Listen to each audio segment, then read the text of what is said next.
Hi guys, ఈరోజు recipe వచ్చేసి పిల్లల నుంచి పెద్దల వరకు ఎంతో ఇష్టంగా తినే ఫ్రైడ్ రైస్ని డైలీ పెట్టలేం కదా అలా అని. సో ఎటువంటి మసాలాలు లేకుండా ఈ విధంగా ఒక్కసారి చేశారంటే పిల్లలు ఎంత తిన్నా ఏం కాదండి. ఇష్టంగా కూడా ఉంటుంది, టేస్టీగా కూడా ఉంటుంది. ఫస్ట్ స్టవ్ ఆన్ చేసి కడాయి పెట్టుకొని కాస్త హీట్ అయిన తర్వాత 1.5 టేబుల్ స్పూన్ వరకు ఆయిల్ వేసుకోవాలి. ఆయిల్ హీట్ అయిన తర్వాత 3 కోడిగుడ్లని ఆల్రెడీ కొట్టేసుకున్నాను. ఆ కోడిగుడ్లు మొత్తాన్ని వేసేసుకొని మంచిగా ఫ్రై అయితే చేసుకోవాలి. ఇది ఫ్రై చేసుకుంటున్నప్పుడు ఈ కోడిగుడ్డు అనేది హార్డ్ అవ్వకుండా అలానే ఎక్కువగా ఉడికిపోకుండా చక్కగా సాఫ్ట్గా ఉండేలాగా మంచిగా అయితే ఫ్రై చేసుకోవాలన్నమాట. ఇది ఫ్రై చేసుకోవడానికి నాకు ఒక 3 మినిట్స్ టైం అయితే పట్టింది.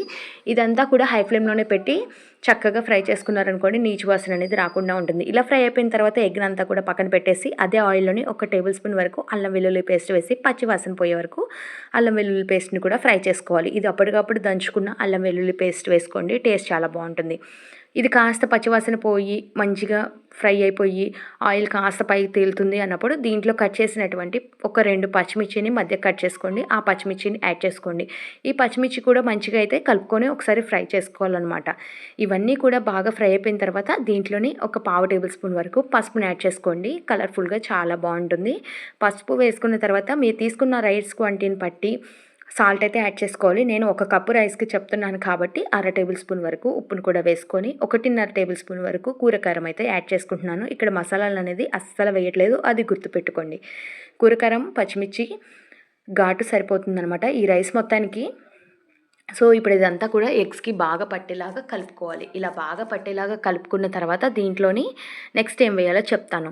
చూస్తున్నారు కదా, ఈ మాత్రం బాగా ఎగ్కి పట్టాలన్నమాట. 1 టేబుల్ స్పూన్ వరకు గ్రీన్ చిల్లీ సాస్ని అయితే యాడ్ చేసుకోవాలి. ఉంటే వేసుకోండి, లేదు అనుకుంటే పచ్చిమిర్చిలోని కొద్దిగా పంచదార వేసి మిక్సీ పట్టి వేసుకున్నా బాగుంటుంది. సో ఈ సాస్ని వేసుకున్న తర్వాత ఒక 1/2 టేబుల్ స్పూన్ వరకు సోయా సాస్ని కూడా వేసుకుని మంచి ఫ్రైడ్ రైస్ టేస్ట్ అయితే వస్తుంది. సో ఇవన్నీ వేసుకున్న తర్వాత ఒకసారి మళ్ళీ బాగా కలిసేలాగా కలుపుకోవాలి.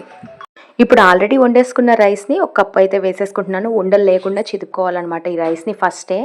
సో ఈ రైస్ మొత్తాన్ని వేసేసి ఎగ్ అంతా బాగా కలిసేలాగా కలుపుకోవాలండి. ఇక్కడ నేను బాస్మతి రైస్ తీసుకున్నాను, మంచి ఫ్లేవర్ఫుల్గా ఉంటుందని. ఇలా మసాలాలు వేయినప్పుడు బాస్మతి రైస్ అయితే మంచి ఫ్లేవర్ తెలుస్తుంది, మనం వేసినవి అన్నీ కూడా టేస్ట్ అనేది తెలుస్తుంది. సో ఈ రైస్కి అంతా ఈ ఎగ్ మొత్తం బాగా పట్టేలాగా కలుపుకోవాలి. ఇలా కలుపుకున్న తర్వాత పచ్చి ఉల్లిపాయలు ఉంటాయి కదా, ఆ ఉల్లిపాయల్ని ఒక పిరికిడైతే తీసుకొని ఈ విధంగా వేసుకొని వేడి వేడిగా తింటూ ఉంటే భలే ఉంటుందండి. ఉంటే కొత్తిమీర కూడా వేసుకొని గార్నిష్ చేసుకోండి, లేదు అంటే ఇలా వేసుకున్నది చాలా సరిపోతుందండి. మా ఇంట్లో పిల్లలు అయితే ఇష్టంగా తినేస్తారు. ఒకసారి తప్పకుండా ట్రై చేయండి. Bye bye.